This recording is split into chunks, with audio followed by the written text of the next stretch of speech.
ప్రాణాలు పోతున్నాయి. పోయేవి కార్మికులవే కదా. ఫ్యాక్టరీల యాజమాన్యాలవి ఎక్కడైనా ఉన్నాయా? అందుకే నిర్లక్ష్యం, అందుకే అలసత్వం. బతుకు పోరాటంలో భద్రత లేక కార్మికుల ప్రాణాలు గాలిలో కలిసిపోయాయి. పరిశ్రమల్లో ఎక్కడైనా ప్రమాదం జరిగితే అధికారులు అప్రమత్తమైపోతారు, పాలకులు పరుగులు పెడతారు. 1-2 రోజులు హడావుడి చేస్తారు. ఆ తర్వాత శరామామూలే. కంపెనీల దారి కంపెనీలదే, అధికారుల దారి అధికారులదే. కంపెనీలు ఇచ్చే ఆమ్యామ్యాలకు కార్మికుల భద్రతను తాకట్టు పెట్టేస్తున్నారు.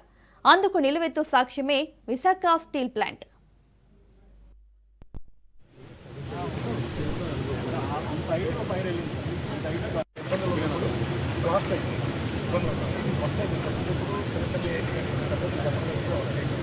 బ్లాస్ట్ అవ్వడం వల్ల ఇక్కడ మిషన్ దగ్గర పనిచేసేటటువంటి వర్కర్స్ ఎవరైతే వాళ్ళు ఎస్కేప్ కావడానికి కూడా ఈ ప్రమాదంపై స్పందించడానికి సిఐటియు నేత నరసింగరావు గారు ఫోన్ లైన్లో అందుబాటులో ఉన్నారు. నరసింగరావు గారు, నమస్కారం అండి.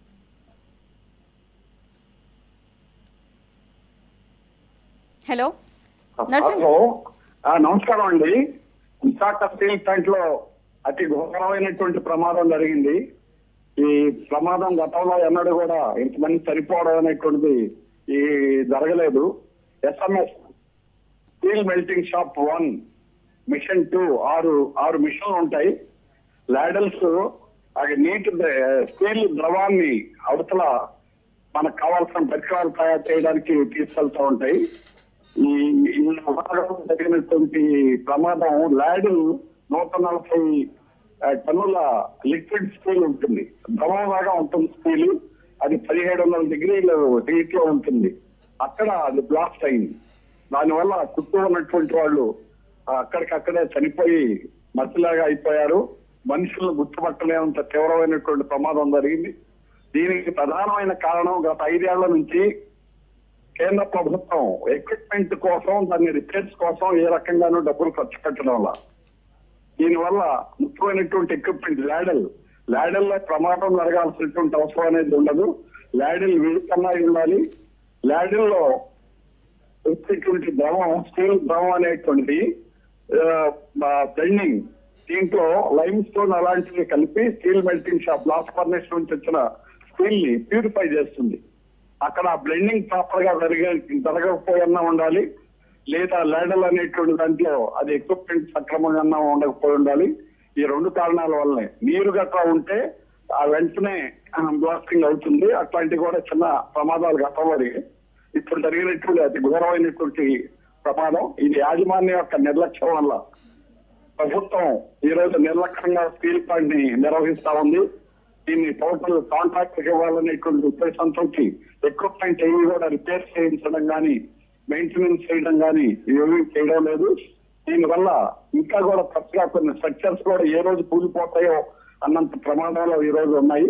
స్టీల్ ప్లాంట్ పని పరిస్థితి అత్యంత భయంకరంగా ఉంది. దానిలో ఒక ఘటనే ఈ రోజు, ఎందుకంటే వేల మంది కార్మికులు నిరంతరం 24 గంటలు పనిచేసేటువంటి ప్రాసెసింగ్ ప్లాంట్ స్టీల్ ప్లాంట్. అందువల్ల ఇప్పుడు ఏ క్షణంలో ప్రమాదం జరిగినా దాని పర్యవసానాలు అనేది తీవ్రంగా ఉంటాయి. ఇప్పుడు జరిగినటువంటి ప్రమాదం అనేటువంటిది ఘోరమైనటువంటి ప్రమాదం. ఇది యాజమాన్యం యొక్క నిర్లక్ష్యంతో జరిగింది. అప్పటికప్పుడు ఈ ప్రమాదం జరిగిన వెంటనే చేతులు దులుపుకోవడం, ఆ ప్రకటనలు చేయడం, తర్వాత మళ్ళా పట్టించుకోకపోవడం, ఇది చాలా మామూలుగా ఈ రోజు అనేక పరిశ్రమల్లో జరుగుతూ ఉంది. ఒక భారీ పరిశ్రమలో కార్మికులు యూనియన్ తో మాట్లాడడం కానీ, సలహాలు తీసుకోవడం కానీ, ఏఎండి దగ్గరికి వెళ్ళి కూడా ఎవరు కూడా ఈ రోజు ఏ డైరెక్టర్ దగ్గర కానీ వాళ్ళ విషయాలు ఏమి చెప్పుకోవడానికి లేదు. ఆన్లైన్ లో ఏమన్నా ఉంటే మీరు ఆన్లైన్ లో పెట్టుకోండి అని చెప్తున్నారు. ఈ రోజు గుర్తింపు యూనియన్తో సహా ఎవరు ఏదైనా కంప్లైంట్ ఇవ్వాలో చర్చగా ప్రతిరోజు సేఫ్టీ మీటింగ్లు కానీ కార్మికుల యొక్క సలహాలు తీసుకోవడం కానీ నిరంతరం సాగేది. ఇది ఒక పబ్లిక్ సెక్టర్ అండర్టేకింగ్. కానీ ఈ రోజు మార్వాడి కంపెనీ కంటే అధ్వానంగా నడుపుతా ఉంది ప్రభుత్వం. అందువల్ల ఈ ప్రమాదం జరిగింది. ఈ ప్రమాదానికి బాధ్యత ప్రభుత్వం వహించాలి. దీని మీద జ్యుడిషియల్ ఎంక్వైరీ, న్యాయ విచారణ జరపాలని సిఐటియు రాష్ట్ర కమిటీ తరఫున డిమాండ్ చేస్తున్నాం. సుప్రీంకోర్టు న్యాయమూర్తితోటి చేయాలి. ఇట్లాంటి ప్రమాదం హెచ్పిసిఎల్ లో గతంలో లీక్ అయితే అప్పుడు కూడా సుప్రీంకోర్టు రిటైర్డ్ న్యాయమూర్తి వర్మతోటి చేయించారు. ఆ విధంగా ఎంక్వైరీ చేస్తే తప్ప ఈ ప్రమాదం యొక్క లోతు అనేటువంటి తెలియదు. ఇది చాలా ఇన్ఫ్లుయెన్స్ తోటి వీటన్నిటి కూడా గతంలో కూడా ఒక ప్రమాదంలో జరిగినటువంటి దీన్ని మసిబుస్ మారేడుకాయలాగా చేశారు. ఆ ప్రమాదం యొక్క కారణాలని కూడా బయటికి తీసుకురాకుండా చేశారు. మేము చాలా సార్లు లెక్కలు కూడా తెలియజేశాం.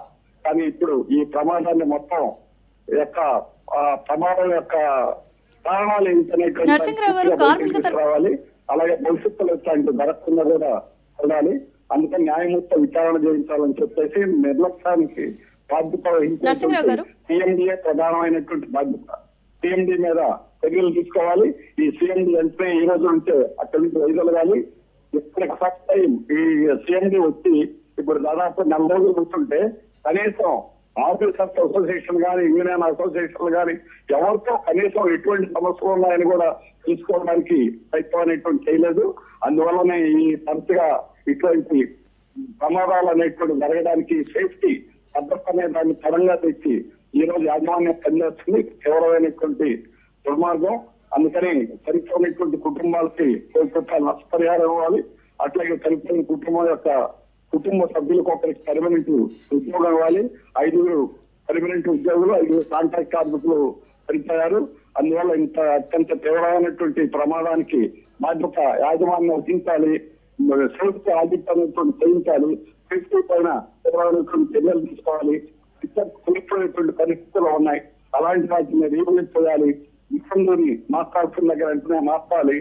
ఆ విధమైనటువంటి చర్యలు తీసుకోకపోతే నిరంతరం ప్రమాదాలు ఉంటాయి. ఎక్కడో అయిపోయేది కాదు. దాంట్ యొక్క పరిస్థితి అంత అధ్వానంగా ఉంది. లోపల చూసిన వాళ్ళు మొదటి నుంచి చూసిన వాళ్ళకి మాకు అర్థమవుతా ఉంటుంది అక్కడ పరిస్థితి.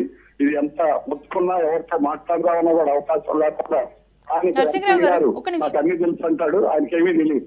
అట్లాంటి వాళ్ళందరూ ఈ రోజు బయలుదేరి దీన్ని ప్లాంట్ను ప్రైవేట్ ఇవ్వడానికి ఎటువంటి సన్నాహాలు చేయాలో అటువంటివి చేస్తున్నారు. ఏమీ పట్టించుకోవడం లేదు. అందుకని బయట ప్రభుత్వానికి బాధ్యత లేకుండా ఉంది. అట్లాగే లోపల ఉన్నటువంటి యాజమాన్యం ఇద్దరు కూడా కుమ్మక్కై ఈ రోజు ప్లాంట్ లో ఉన్నటువంటి కార్మికుల యొక్క ప్రాణాలు తీస్తున్నారు. కార్మికుల్ని ఈ రోజు నిలువునా పెంచుతున్నారు. ఇట్లాంటి ప్రమాదాలకు బాధ్యులైనటువంటి వాళ్ళ మీద సీరియస్ గా చర్యలు తీసుకోవాలని CIT రాష్ట్ర కమిటీ తరఫున డిమాండ్ చేస్తున్నాం.